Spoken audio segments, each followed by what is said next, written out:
négociation d'affaires et assure, en usant au besoin de violence, le recouvrement des dettes. Personne ne voulait payer. Il fallait aller leur soutirer l'argent. Comment on procédait? On prenait un SDF, on le nourrissait, on le lavait, on le coiffait, on lui achetait un beau costume et on l'envoyait chez nos débiteurs. On lui expliquait qu'il devait juste secouer la tête pour dire non. On lui demandait « Tu vas payer ?»« Non. »« Tu vas payer ?»« Non. » Eh bien, puisque c'est comme ça, et on lui tranchait la tête. Plus personne ne bougeait. Tous ceux qui paieront pas connaîtront le même sort. Et soudain, tout le monde était d'accord pour payer. Fais attention de pas trop en dire quand même.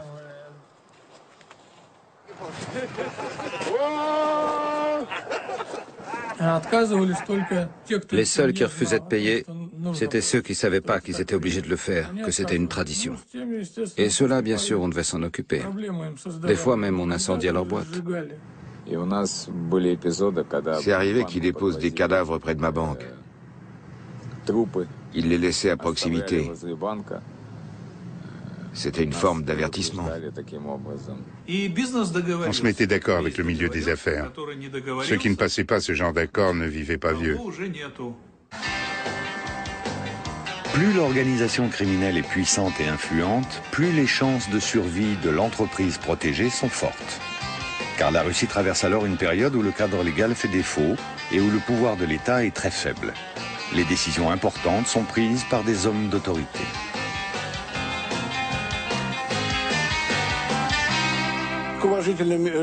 Quand les gens avaient un problème, ils allaient voir les types respectés de tous, les chefs. Ils leur demandaient « Aidez-nous à régler ce problème, il a fait ceci ou cela ». Et ils les aidaient.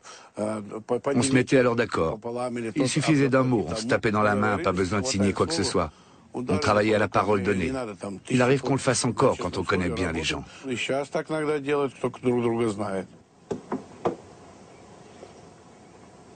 Des gens s'adressent à vous pour les affaires également? Bien sûr, pour les affaires aussi. J'apporte toujours mon aide. Pourquoi je ne le ferais pas? Si les gens viennent me trouver, c'est qu'ils pensent que je suis de bon conseil. Viens là un instant. C'est du marbre bleu, c'est pas du lapis lazuli. Ce sont des arnaqueurs, ces types. Va mettre ça dans la voiture. Celui qui aura cette tombe était un homme juste. Il a vécu dignement, il avait une conscience. On ne dit pas une chose pour après en faire une autre. C'est ça qu'on appelle être juste. Les gains énormes générés par le racket des banques, des entreprises et même des casinos se répartissent de plus en plus entre les gangsters et les policiers corrompus, qui eux ont souvent du mal à s'en sortir avec leur salaire. À cette époque, il y avait des commerçants qui étaient couverts par la police. Certains nous versaient leur tribut, mais d'autres étaient protégés. Les flics nous disaient ouvertement « Ce sont les nôtres, ne les touchez pas. Et si vous ne dépassez pas certaines limites, on ne vous touchera pas non plus. »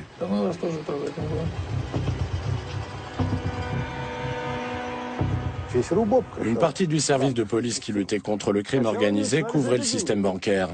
Avec le temps, ça leur apportait gros. Un vrai racket s'est mis en place. S'il fallait faire capoter une affaire, ils le faisaient. S'il fallait tuer, ils tuaient.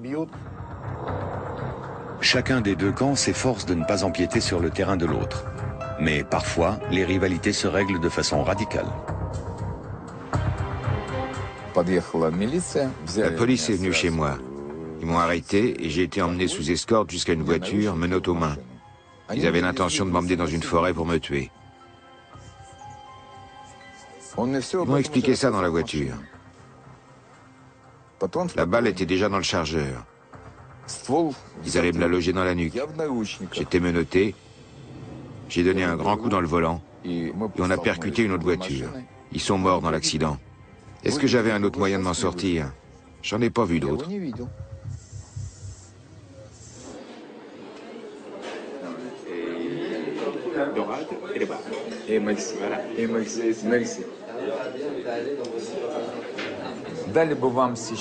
Si vous posiez aujourd'hui la question suivante, à qui faites-vous le plus confiance, aux bandits ou au ministère de l'Intérieur? 75% des gens répondraient aux bandits. 85%. Ce légionnaire m'a corrigé, je me trompais, 85%. Trouvez-moi en Russie un homme qui n'ait pas de passé criminel. Citez-moi juste un.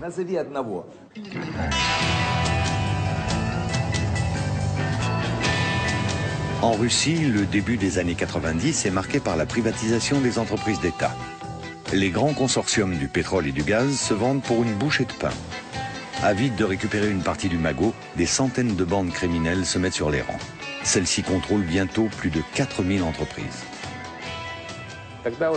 À cette époque, on voyait déjà se former des liens entre les jeunes entrepreneurs et ceux qu'on appelle les chefs des voleurs, le sommet de la hiérarchie criminelle.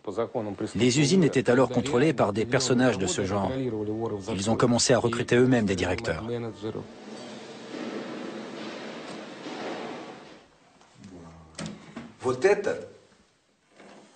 C'est du plomb. Autrefois, il n'y avait pas de réfrigérateur. On mettait de la glace là-dedans et le plomb la conservait. Ce frigo a 300 ans.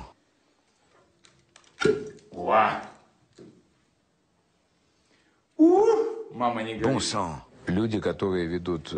Les gens qui font vraiment des affaires en Russie sont toujours à la limite de la légalité. Soudain, sur votre territoire, surgit un banquier ou un industriel du pétrole, par exemple. Bien sûr, vous aimeriez prendre votre part du gâteau. Avant, il y avait de quoi faire. Bats-toi et serre-toi. Tout est à prendre. Pour ça, il suffit de tuer. Commence par tuer le directeur. Les autres prendront peur et te vendront leurs actions pour rien. Sous la perestroïka, les hommes d'affaires et les négociants n'auront besoin que de quelques années pour se transformer en oligarques et contrôler des branches entières de l'industrie. Pour devenir oligarque, il faut entretenir d'excellents contacts avec le sommet de l'État. Mais même avec ses accointances, il est impossible de se soustraire à la protection d'une bande criminelle. Vous avez posé une question sur les oligarques. Je vais vous répondre. Ils sont obligés de payer. Sans protection, ils sont rien. Pour qu'ils puissent être ce qu'ils sont, il leur faut absolument des protections. Bien sûr, il y a des lions plus gros que moi dans la jungle de la vie. Mais je suis un lion. Les lions ne paient personne. Tu comprends ça? C'est moi qui ai créé mon affaire. J'ai pas l'intention de la donner. Et je conseille à personne d'essayer de me la prendre.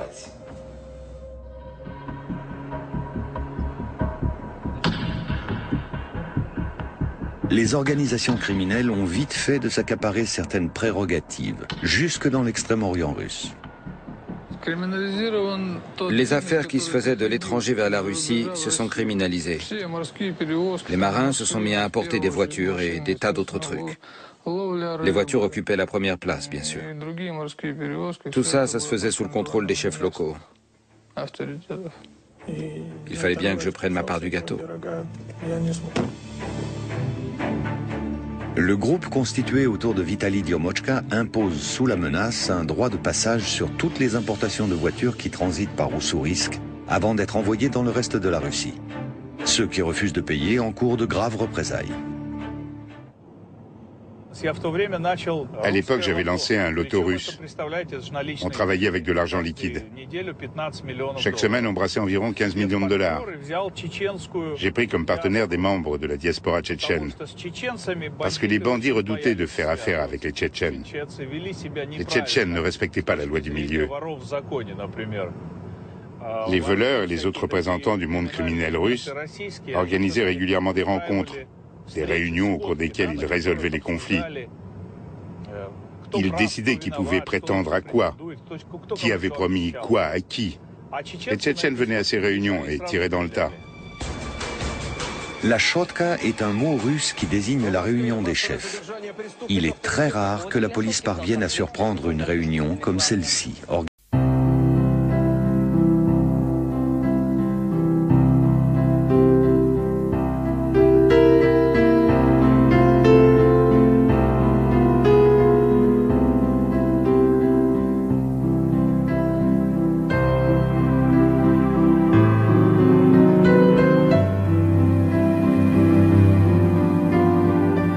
organisé à Moscou au cours de l'été 2008. Le lieu et la date d'un rendez-vous sont tenus secrets par l'organisation criminelle. Une chotka sert à redéfinir les zones d'influence et à discuter des conflits. Les décisions qui y sont prises devront être scrupuleusement appliquées.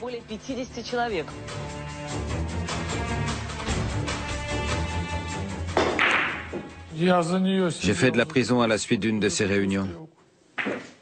Un type m'a insulté en utilisant un mot qui est inacceptable dans notre milieu. Et j'ai été obligé de l'abattre. Et si vous n'aviez pas réagi? J'aurais perdu mon autorité, je ne serais pas devenu ce que je suis. Et si ça se reproduisait aujourd'hui? C'est une question difficile. J'ai du mal à imaginer ça.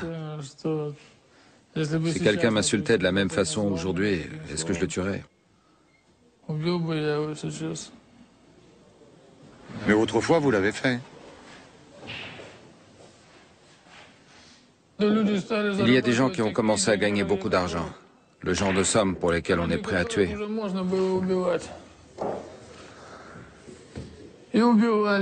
Et ils tuaient. Les vrais voleurs vivent selon des principes. Mais ceux-là, on n'avait aucun. Ils se fichaient pas mal de savoir qu'il fallait voler, qu'il fallait tabasser ou tuer. Ils connaissaient aucune limite. Cette concurrence était rude. Il a fallu l'évincer. C'est ainsi que le monde criminel russe bascule dans la guerre. Dans les années 90, plus de 600 groupes organisés et plus de 4300 bandes criminelles cherchent à se faire une place au soleil. Mais ces places sont chères. Dans les villes, certains sortent les fusils mitrailleurs en pleine rue. D'autres répondent en posant des bombes. Ces quelques années coûtent la vie à plusieurs milliers de parrains, chefs de bande et hommes d'affaires véreux. Et l'on ne compte pas les morts parmi ceux qui constituent la base de ces organisations.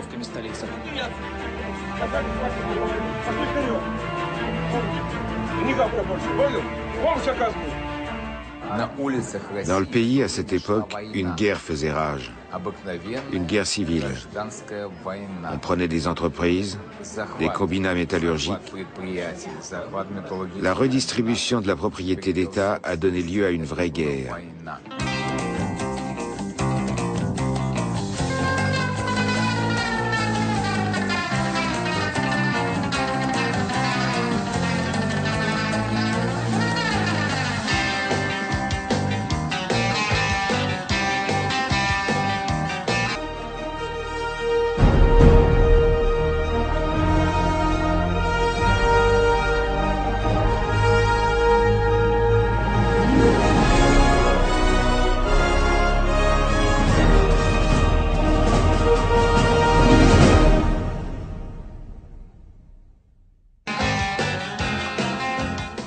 Il y avait une boîte de nuit légendaire, l'Arlequin. 2 ou 3 de ses propriétaires ont été abattus. C'était le lieu de rencontre de tous les bandits de Moscou, de divers groupes qui étaient en guerre. C'était une guerre sanglante avec meurtres, armes automatiques et tout le tremblement. Mais à l'Arlequin, il existait un pacte de non-agression. C'était un endroit où l'on venait s'amuser, personne ne s'y disputait. Les problèmes se réglaient ailleurs, par une balle ou un engin explosif. Les gens essayaient de privatiser tout ce qui leur tombait sous la main. Une certaine personne a acheté des actions à moitié prix. On ne pouvait pas les lui refuser. Et ça revenait à se réserver une place au cimetière. Il avait lui-même tué environ 200 personnes.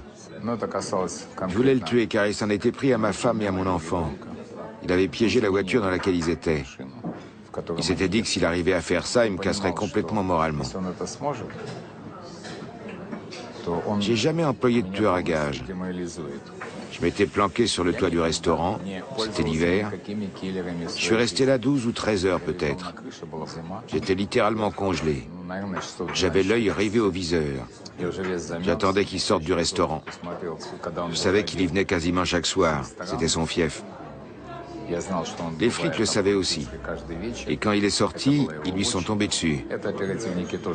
Ils lui ont passé les menottes, ils l'ont ramené dans le restaurant et ils l'ont fait sortir par une autre sortie, une porte de service que je ne pouvais pas atteindre.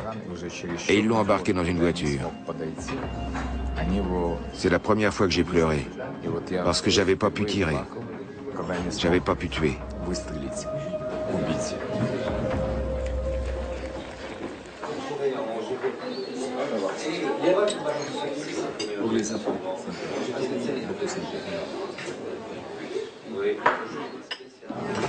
La Russie, c'est une partie de l'Europe, mais la Russie est plus brutale, plus cruelle. Un Européen, s'il a trouvé sa place dans la vie, quand il fait un bénéfice de 10% sur l'année, il est ravi. Il met de côté, il essaie de faire fructifier son capital. En Russie, c'est totalement différent.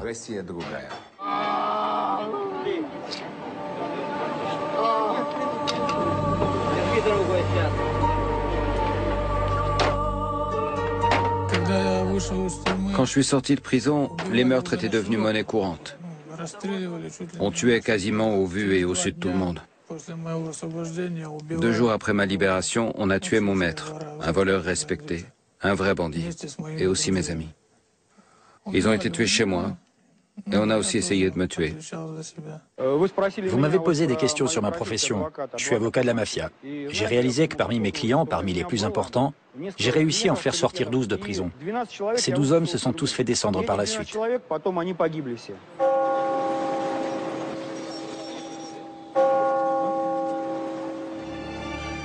Ces hommes d'autorité et vorzakonie, voleurs dans la loi, ne sont pas enterrés en catimini dans des cimetières discrets. Au contraire, ils sont souvent accompagnés au vu de tous par des politiciens, des hommes d'affaires et des gens du showbiz.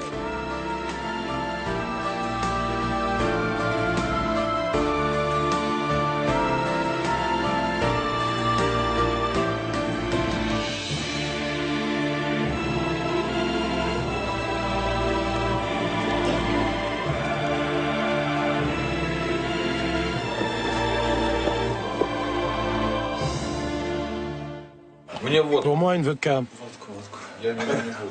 Et toi? Je prends un jus. Il boit jamais. Il en fait un principe. Un homme doit avoir des principes. C'est un des miens. Il y en a au moins qui doit garder l'esprit clair.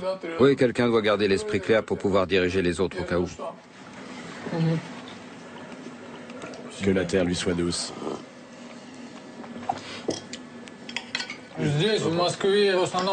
À Moscou, en général, on enterrait ceux qu'on avait tués dans les forêts alentours. À Ussurisk, il y a la mer. Pas besoin de creuser, il suffit d'aller larguer les corps au large. À Chicago, dans les années 30, on se donnait pas autant de mal. Là-bas, ils noyaient les gens vivants. Nous, on coule des cadavres. C'est pour ça qu'on est plus humain.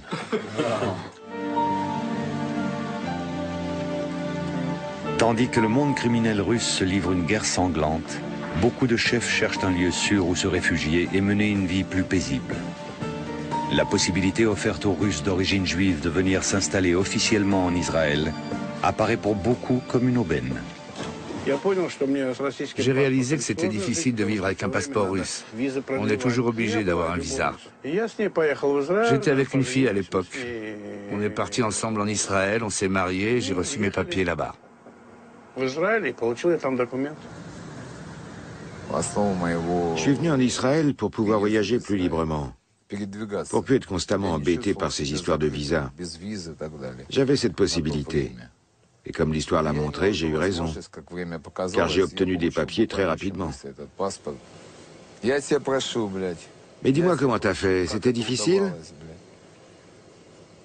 Trouve une juive, marie-toi avec elle, trouve une adresse, et au bout d'1 an, tu auras tes papiers.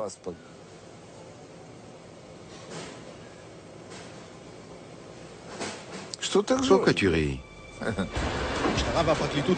En 1997, un haut fonctionnaire du ministère de l'Intérieur est arrêté en Israël. Il a aidé plus de 400 criminels russes à obtenir un passeport israélien. L'opération, baptisée Histoire d'amour à la russe, a été menée par le commandant de police, Moïse Mizrahi. On avait baptisé l'opération Histoire d'amour à la russe. À cette époque, je connaissais déjà un peu le monde du crime russe. comment il était structuré hiérarchiquement, ce qu'était une caisse commune ou un chef des voleurs. On a appris le sujet dans le vif, sur le tas. Il voulait absolument savoir ce qu'on faisait et ce qu'on savait exactement. Et je dois avouer que parfois, ils ont réussi à obtenir certaines informations. Ils peuvent acheter des gens pour 100 millions de dollars. Ils auraient pu acheter mon service tout entier. Certaines réunions des chefs ont lieu en Israël, en général sous couvert de fêtes de famille, à l'occasion d'anniversaires ou de mariages. Sur toutes les photos, on retrouve Leonid Bilyunov.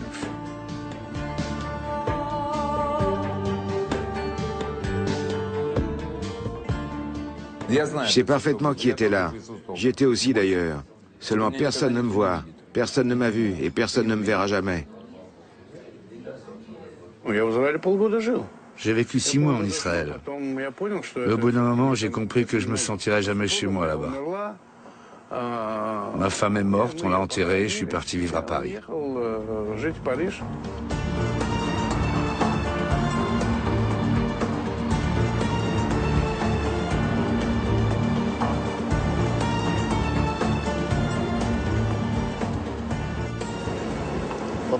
Qu'est-ce que vous faisiez en France? Rien la plupart du temps. Vous êtes resté combien de temps? 8 ans? Oui. Pourquoi j'aurais dû forcément faire quelque chose? J'avais rien de particulier à faire. Je me promenais, je prenais soin de moi.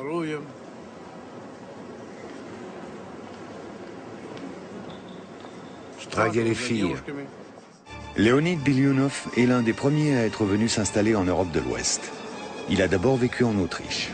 Après avoir échappé à une tentative d'attentat, les autorités autrichiennes l'enjoignent de quitter le territoire. Il part alors pour Paris. Là, au milieu des années 90, Bilyunov se voit reprocher d'avoir préparé un attentat contre le président russe Yeltsin en visite en France. Sans doute s'agissait-il en réalité d'une cabale de ses rivaux russes pour tenter de l'évincer. J'avais un ancien ami. C'était un homme très puissant et très influent en Russie. Par lui, on avait accès à Yeltsin. Au cours d'une perquisition, la police a trouvé une arme et des papiers qui me permettaient de circuler librement dans toute l'Europe. À ce moment-là, j'étais en Israël, à Tel Aviv. J'étais confronté à un dilemme. Si je refusais de me présenter devant la justice française, je donnais du poids à l'inculpation. Mais si je me rendais en France, je risquais la perpétuité. J'ai choisi la seconde solution, bien sûr, car j'étais pas coupable. On m'a donné une peine avec sursis.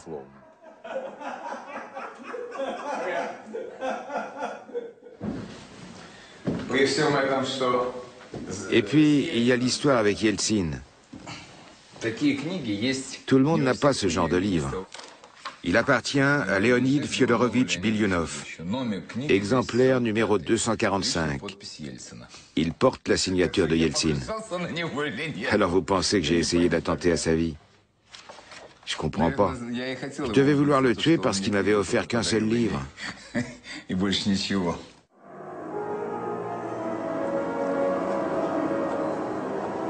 Pendant les années 90, le séjour parisien d'Alimian Tortakhunov ne se déroule pas non plus sans incident. En France, j'ai jamais pu ouvrir de compte en banque. Et comment est-ce qu'on peut vivre sans compte en banque? Demandez ça à ces enfoirés de Français. Demandez-leur comment un homme peut vivre 8 ans sans compte en banque. Comment vous avez fait? Je me débrouillais. Je payais toujours en liquide. Je recevais de l'argent liquide de Moscou, mon argent. Ils trouvaient ça louche. Ils ont fini par m'expulser. Ils m'ont viré comme un malpropre. Tous ceux qui étaient liés à moi étaient qualifiés de mafieux. Les Français écoutent toutes mes conversations depuis 15 ans. Et ils me suivent depuis 15 ans aussi.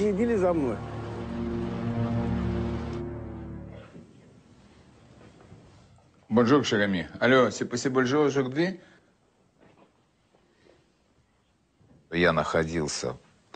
J'étais sous le coup d'une interdiction de sortie du territoire français en lien avec l'enquête sur l'attentat contre Yeltsin. Un des jours où je devais venir pointer, des jeunes gens très sympathiques m'attendaient. Ils m'ont dit Nous savons que vous êtes quelqu'un de très influent. Est-ce que vous pourriez nous aider? 4 de nos ressortissants sont prisonniers en Tchétchénie. Chirac avait demandé personnellement à Yeltsin s'il pouvait intervenir. Mais il n'était pas en mesure de le faire. Je connaissais un Tchétchène qui était très respecté là-bas. On avait fait de la prison ensemble. Et j'ai eu l'occasion une fois de lui sauver la vie. Il les a retrouvés vivants en 15 jours. On est allé les accueillir à leur arrivée. Это освобождение стало самым загадочным освобождением за последние месяцы, подробности которого, как и самих пострадавших, 2 дня французское посольство в Москве тщательно скрывало в своих стенах. Sans la guerre en Tchétchénie, on m'aurait gentiment reconduit vers la sortie. Parce que j'étais un mafieux, parce que j'étais un bandit, un coupeur de tête, un cannibale.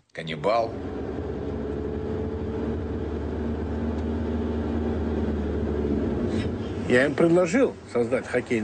leur ai proposé de fonder une équipe de hockey en France. Je pouvais envoyer de l'argent. Si je créais une équipe, j'étais sûr que dans les 2 ans, elle gagnerait la Ligue des Champions. On m'a demandé « Qu'est-ce que ça t'apportera ?» J'ai répondu « Un permis de séjour dans ce pays ». Mais ils sont allés prendre l'avis de quelqu'un qui leur a conseillé de ne pas se lancer dans l'aventure. Je me suis battu pendant 8 ans. Et une fois, j'ai été expulsé pendant 1 an. Après ça, je suis revenu et j'ai repris la lutte. J'avais 10 ou 15 avocats à Paris. Ils épluchaient pour moi tous les journaux et surveillaient le milieu de l'émigration russe. J'avais un avocat pour tout. Un pour les impôts, un pour le code pénal. À la fin des années 90, la guerre ouverte que se livrent les bandes rivales pour se répartir le gâteau commence à s'apaiser. Ceux qui ont survécu cherchent maintenant à s'intégrer de façon légale dans l'économie pour en retirer un maximum de profit. Vers la fin des années 90, on a commencé à comprendre qu'il fallait résoudre tous les conflits sans violence et tenter de quitter définitivement le monde du crime. Avec l'âge, on rêve d'une vie plus calme. Personne n'a envie de passer sa vie à éviter les balles. On a liquidé tellement de monde qu'il n'y avait plus personne à abattre. C'est terrible, bien sûr. Un business légal rapporte beaucoup plus d'argent et en plus, il présente aucun danger. Nos premiers pas vers les affaires légales, ça a été d'ouvrir un premier parking automobile payant. Peu de gens y laissaient leur voiture. Alors on a commencé à casser leurs vitres pour qu'ils viennent garer leur voiture chez nous.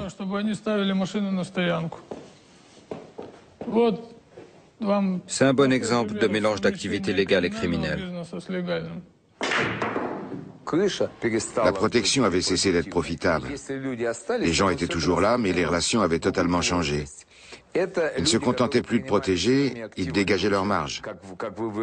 Avec leur argent, leurs actifs, ils se sont mis à participer à la création d'entreprises, à faire du lobbying dans des domaines où les entrepreneurs ne le pouvaient pas. Le type de relation qu'ils entretenaient avec le monde des affaires s'est peu à peu modifié. Ils sont devenus des partenaires.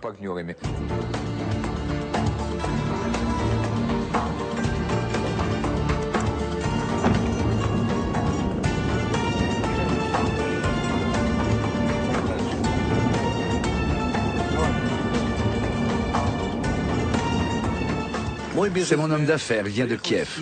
Il habite Moscou. Il travaillait pour nous à Kiev, il veillait à ce que tout se passe bien. Vous faites quel type d'affaires en Ukraine? Je suis dans le bâtiment. Vous construisez quoi? Qu'est-ce qu'on construit, Marie? Des immeubles d'habitation, des bureaux, on vend des terrains.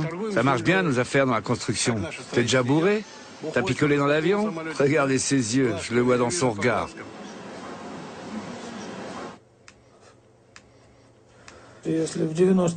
Dans les années 90, on se descendait entre nous. Dans les années 2000, on s'est mis à tuer de plus en plus d'hommes d'affaires, tout simplement parce que les bandits commençaient à se transformer en hommes d'affaires. Ils se retrouvaient soudain à des postes qui étaient occupés depuis longtemps par des hommes d'affaires. Лизонька, доченька моя, ты мне позвонила папе, сказал: пап, вот я хочу поехать. Лиза, но общественные транспорты лучше сейчас воздержаться от них. Вот, Лизонька, из-за гриппа. En 2001, Leonid Bilyunov réside toujours à Paris.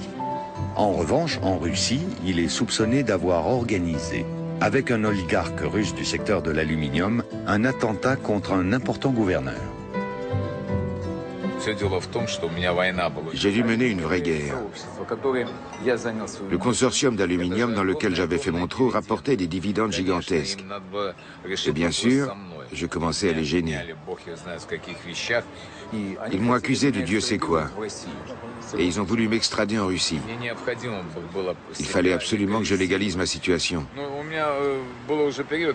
Cette période aurait pu très mal finir pour moi. J'aurais pu me retrouver au cimetière.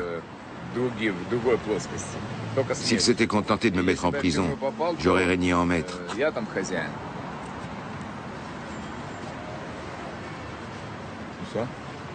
Et ça, ils ne le voulaient pas.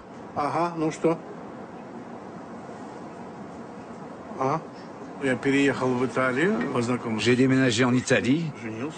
Là-bas, j'ai rencontré une Russe, je me suis marié avec elle, j'ai reçu un permis de séjour. J'ai téléphoné à des amis à Moscou. Ceux qui écoutaient la conversation ont cru que je m'apprêtais à acheter des médailles aux Jeux Olympiques. Les Jeux Olympiques d'hiver 2002 à Salt Lake City. Lors de la remise des médailles de patinage artistique, le procureur de la République américain accuse Alimian Tortakhunov d'avoir acheté les juges. Il s'appuie sur des écoutes téléphoniques faites en Italie. Les États-Unis font arrêter Tortakhunov par la police italienne et demandent son extradition.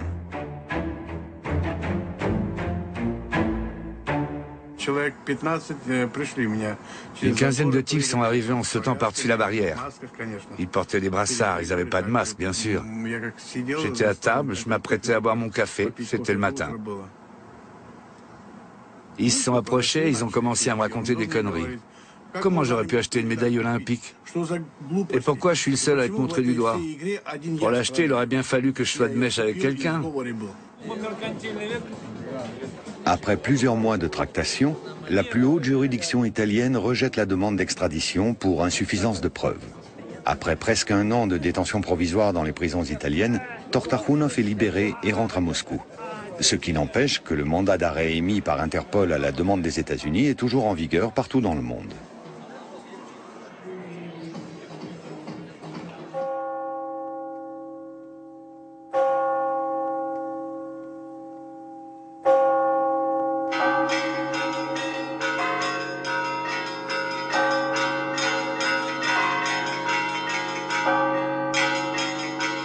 Les tentatives du gouvernement russe pour faire extrader Leonid Bilyunov de France n'ont pas abouti non plus. Il est impossible de prouver sa participation à l'attentat contre le gouverneur russe. Bilyunov réside toujours en France où il joue les généreux mécènes, comme ici pour la réhabilitation de l'église russe de Cannes.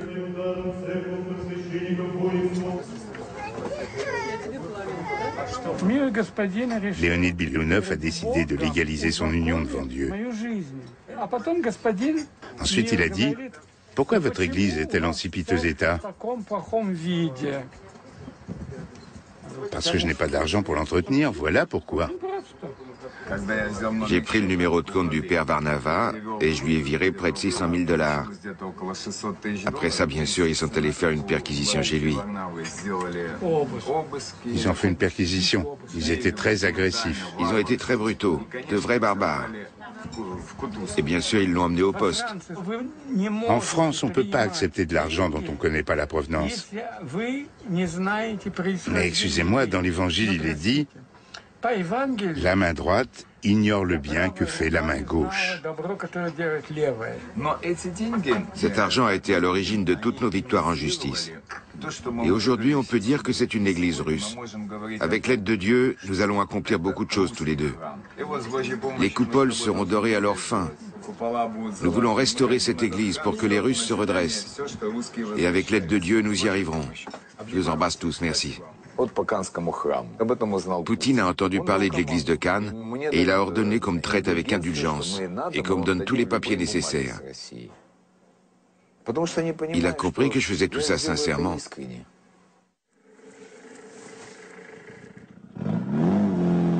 En 2003, Vitali Diomochka est une nouvelle fois libéré de prison. Il décide de produire avec ses fonds personnels une série pour la télévision locale de sa ville natale.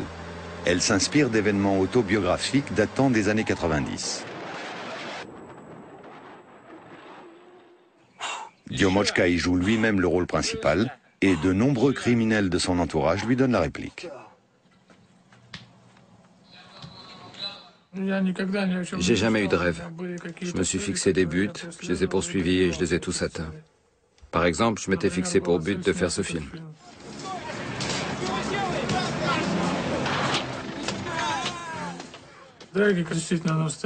Les bagarres sont réelles. C'était des débiteurs qui ne pouvaient pas rembourser leurs dettes. Je leur ai proposé de rembourser en jouant dans mon film. Ils prennent un peu de coups, mais rien de terrible.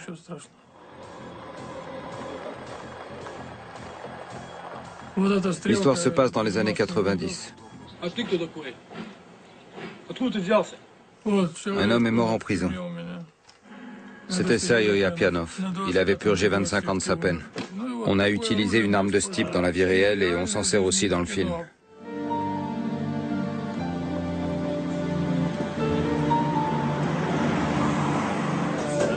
L'été, Leonid Bilionov fréquente le club de tennis de l'hôtel Eden Rock. C'est l'un des rendez-vous favoris des oligarques, ministres, fonctionnaires et sportifs russes de haut niveau. Venez, on vous attendait. Je vous présente Pavel Bourré. C'est un milliardaire, un voyou. Regardez-le. Et il fait beaucoup pour la Russie. Et va-t'en de là avec ton cigare, espèce de barbare. Regarde, personne ne fume ici. C'est l'homme le plus riche de Russie.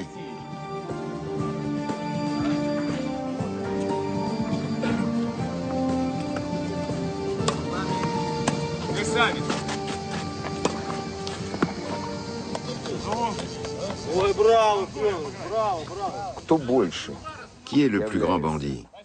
Celui qui fait sombrer dans la misère des centaines de milliers de gens en les laissant sans aucun moyen de subsistance? Ou celui qui vole un porte-monnaie? Pas un fonctionnaire, corrompu ou non, ne fait pour son pays ce que font les gens comme moi. Personne n'en fait autant en Russie. C'est pour que vous compreniez ce que c'est qu'un voleur dans la loi.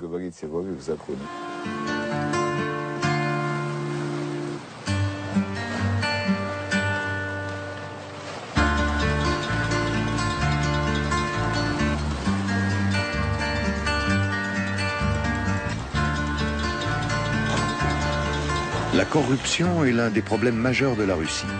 Cette pratique est rentrée depuis longtemps dans les mœurs. Tout est imbriqué. Les affaires, la politique, la criminalité. La mafia en Russie, c'est un groupement de fonctionnaires. Les fonctionnaires aussi se font descendre en ce moment. Voilà pourquoi. Un fonctionnaire reçoit par exemple 15 ou 20 millions afin de privatiser un bien. Un mois se passe, 2 mois, une année. On lui dit « Sergei Sergeyevitch, vous aviez promis de privatiser ?»« Oui, j'avais promis. » Eh bien, je peux pas. Rendez-nous notre argent alors. Je ne l'ai plus.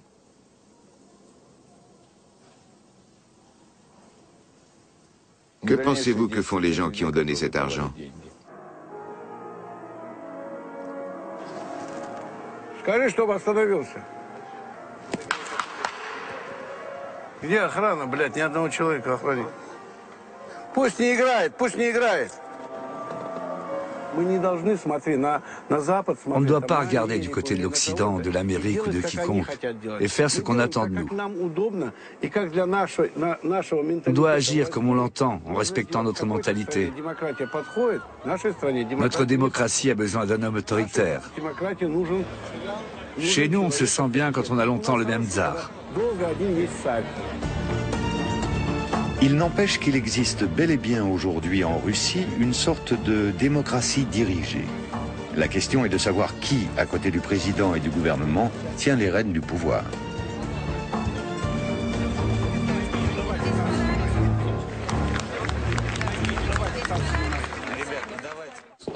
Un de nos hommes était au pouvoir.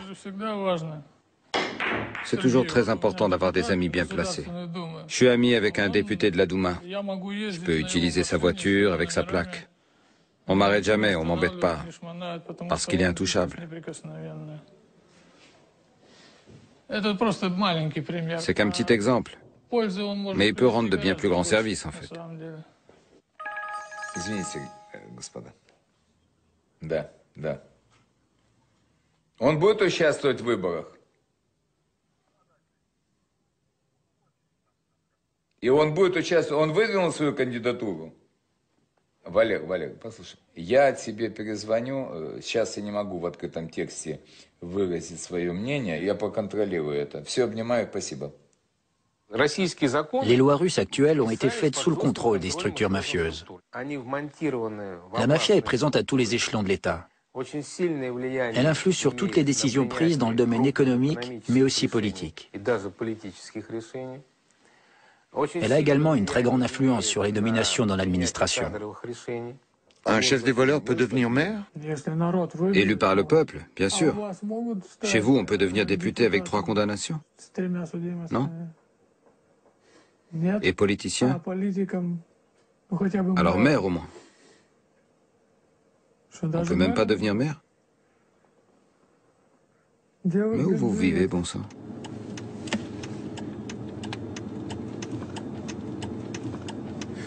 C'est permis d'avoir des vitres teintées sur les côtés ici? Tout ce que je sais, c'est que les vitres blindées, c'est interdit. Heureusement, ici, c'est pas nécessaire. On vit en paix en ce moment, non? Espérons-le.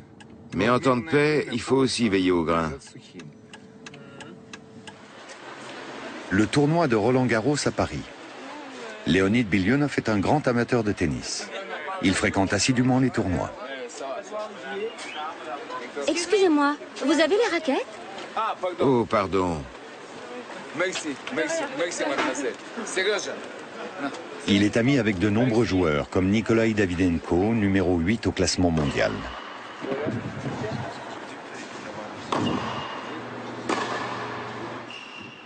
Nikolai ramassait les balles dans un club de tennis allemand. Aujourd'hui, c'est un joueur très bien classé au niveau mondial.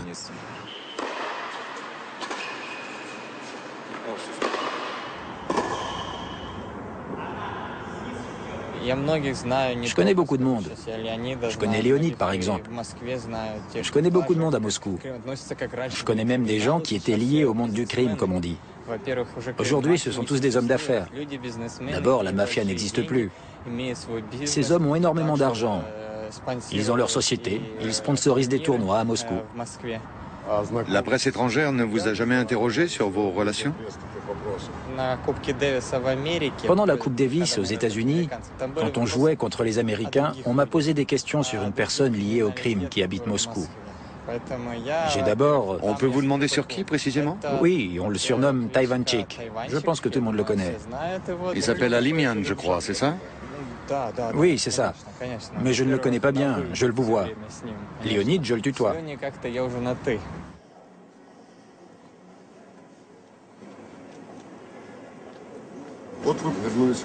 Quand vous êtes revenu en Russie, vous êtes devenu 2 ou 3 fois plus riche? Oui, je suis devenu plus riche.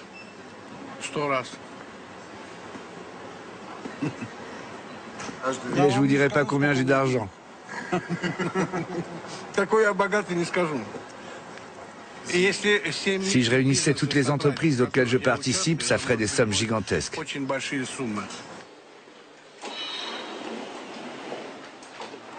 Leonid Bilyonov ne peut plus voyager dans de nombreux pays. Le risque de s'y faire arrêter est trop grand. C'est pourquoi il dirige ses affaires principalement depuis la France. Oui, c'est ça. Aujourd'hui, c'est 25 millions. Toutes mes affaires sont en Russie. Je contrôle tout d'ici, avec le téléphone et Internet. Quand on est une structure financière et qu'on veut s'implanter en Russie, on désire connaître la situation dans les différentes régions. Moi, j'envoie des juristes, des gens qui font des audits, je regarde ce qu'il y a d'intéressant, et nous recevons de cette structure financière occidentale entre 3 et 7% pour les renseignements que nous lui fournissons. Leonid Bilyonov est une personnalité très connue. C'est l'un des premiers à être parti en Occident et à avoir développé une activité commerciale là-bas. Aujourd'hui, il occupe une position très importante. Dans les affaires ou dans le monde du crime? On ne quitte jamais le monde du crime. Vitali Diomochka est toujours recherché par la police russe. Il continue à se cacher chez des amis dans les environs de Moscou. Comment tout ça peut finir? Vous ne pouvez pas vous cacher toute votre vie? Pourquoi? J'ai un ami qui s'est planqué pendant 7 ans. Heureusement, il y a les amis, les avocats qui s'occupent de tout pour moi. Pendant ce temps-là, je peux rester chez moi.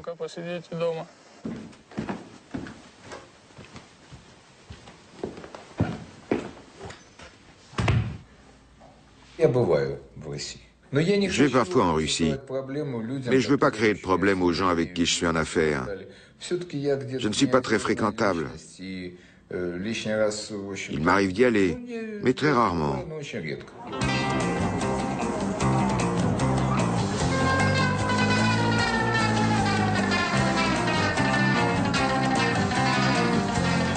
L'époque des parrains est révolue. Aujourd'hui, ils se considèrent comme des hommes d'affaires. Et c'est à la justice qu'ils demandent de défendre leur honneur.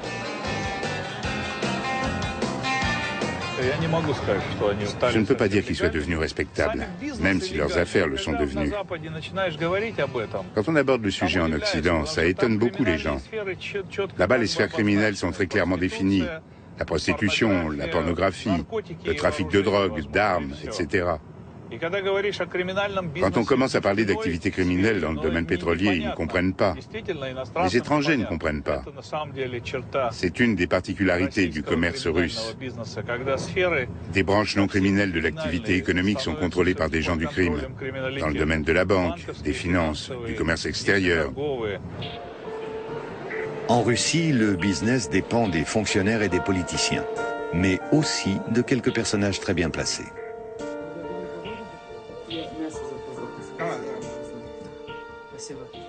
Vous désirez un alcool? Du vin, de la vodka? Vraiment? Merci. Le patineur qu'on m'avait accusé d'avoir aidé, celui avec qui j'avais discuté au téléphone, Chevalier, il avait un restaurant superbe dans le centre. Et il en avait ouvert d'autres. Mais il s'est fait abattre. Je ne sais pas pourquoi. Peut-être à cause du business. Il s'est fait tuer, mais ses hommes sont toujours là. L'un d'entre eux s'est aussi fait tuer. C'est comme ça à Moscou. Il était venu me trouver, il m'avait dit « Alik, aide-moi. Il y a un restaurant, l'Olympe, qui ne marche pas, personne ne vient plus. Si on nous donnait ce restaurant, on le remettrait sur les rails. » Je connaissais le propriétaire, c'était Iskander. J'ai accepté, je les ai amenés ici et le restaurant est reparti. Regardez ce qu'ils en ont fait, c'est un vrai rêve. Tout est absolument parfait. Des gens viennent me demander de l'aide de partout dans Moscou. C'est une question de respect. Partout où ce type passe, les affaires prospèrent.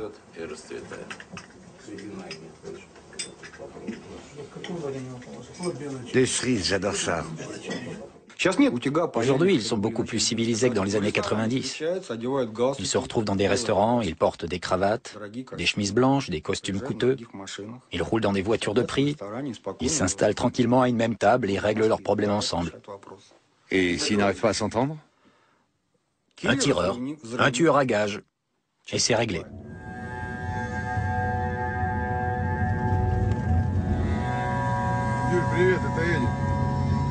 Юля, слышишь, там это самое, они звонили вам, там сегодня ночью огурец умер, знаешь, нет?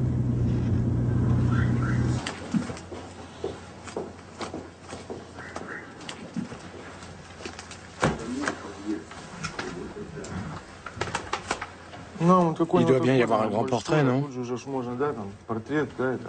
Oui, il y a un portrait, une inscription, tout ce qu'il faut.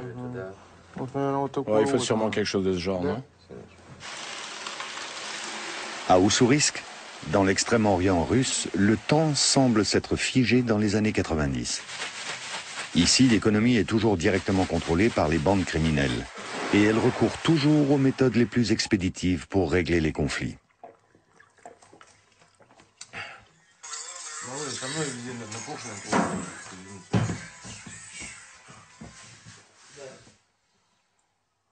Quand ça, demain?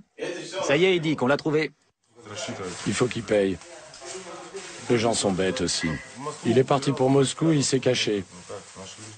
Il pensait peut-être qu'on ne le retrouverait pas, mais on l'a retrouvé. Il avait pris de l'argent et il s'était tiré. Voilà comment ça s'est passé. Tu viens, tu bavardes, il arrive et il déclare que tu lui as extorqué de l'argent. Trouvez ça honnête? Une descente de police à Moscou. Une petite fête est organisée dans un casino d'Alimian Tortakhunov pour l'anniversaire d'un chef connu, Bezik. C'est gentil de ne pas avoir gâché mon anniversaire, je vous remercie. Tout a été fait très correctement. Tu trouves qu'ils sont corrects, toi? Le propriétaire des lieux est là en personne, mais il refuse cette fois de se montrer devant la caméra. Qu'est-ce que vous faites ici? Pourquoi vous me filmez? Il faut pas.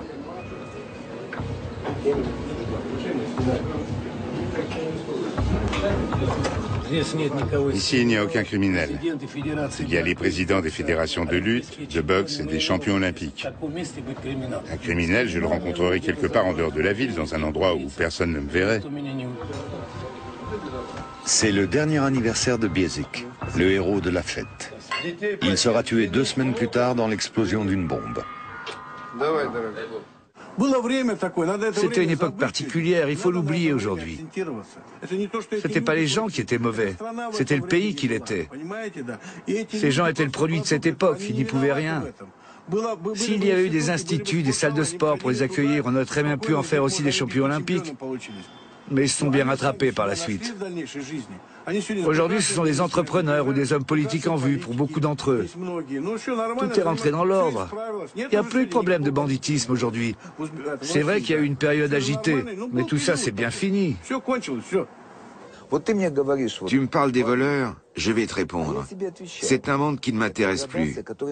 J'en suis sorti depuis très longtemps. Je suis au-dessus de ça depuis longtemps.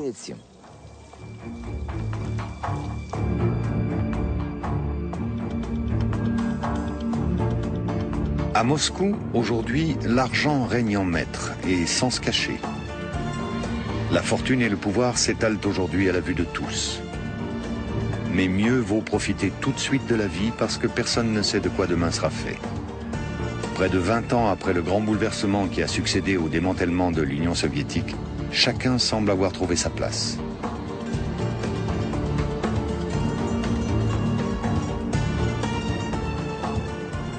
Je peux dire que j'ai une vie intéressante.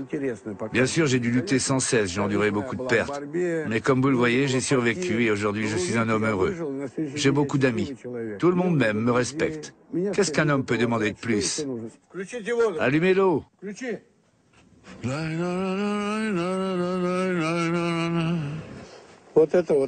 Ensuite, on mettra ce lit là, vous voyez?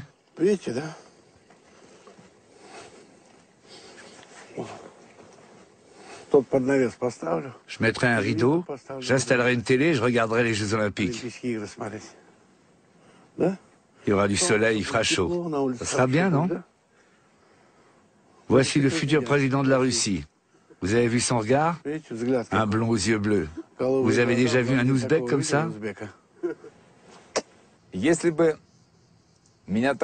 on me demandait si on t'avait jeté d'un avion de 10 000 mètres, est-ce que tu aurais eu plus de chances de survivre que dans la vie? J'aurais répondu oui, beaucoup plus. Mes chances étaient quasiment nulles. D'un avion, j'aurais peut-être eu une chance. Dans la vie, a priori, je n'en avais aucune. Cette icône a été peinte à la demande du tsar Nicolas, un représentant de l'école de Rubens, par ici.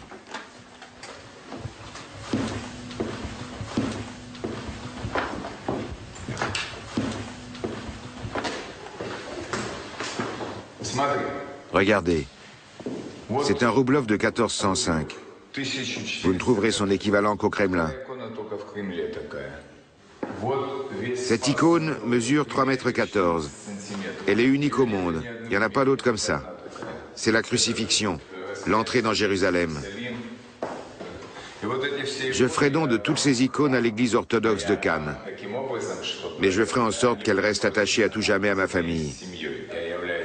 Je suis président de l'association de l'église de Cannes.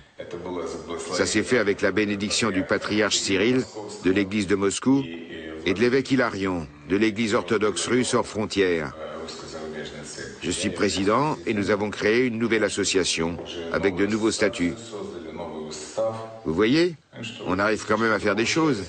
Si on ne le fait pas, qui le fera ?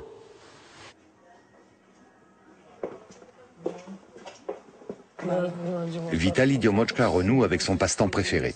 Il projette de tourner un nouveau film et fait auditionner les comédiens. Cette fois encore, il jouera le premier rôle pour raconter l'histoire des gangsters russes de la grande époque des années 90.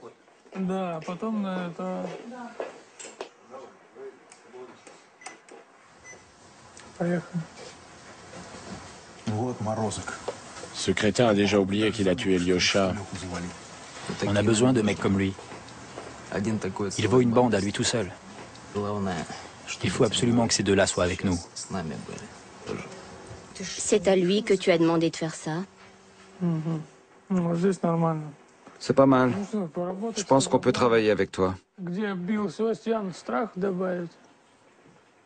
Rajoute un peu de peur, un peu d'émotion, quand je te le dirai. Tous ces événements se sont vraiment produits. Ce sont les meurtres les plus médiatisés des années 90, chez nous, dans la province maritime. On va porter tous ces événements à l'écran. Mais comme tous les gens qui y ont participé sont morts, vous allez jouer les rôles de ceux qui sont plus là. Et à la fin du film, vous mourrez. Ouais, ils se sont tous entretués.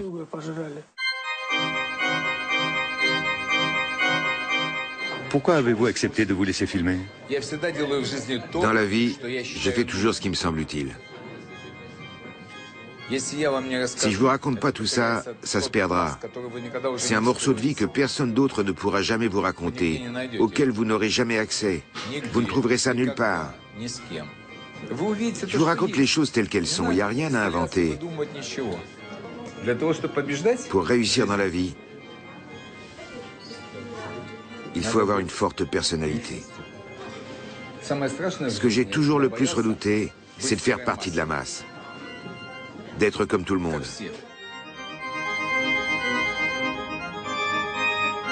Je vais vous expliquer encore une fois.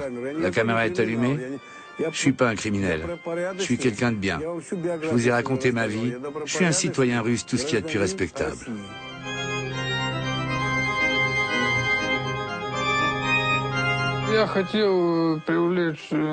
Je voulais que les parrains du crime participent à la production d'un nouveau film. Mais le monde du crime ne s'intéresse pas à l'art.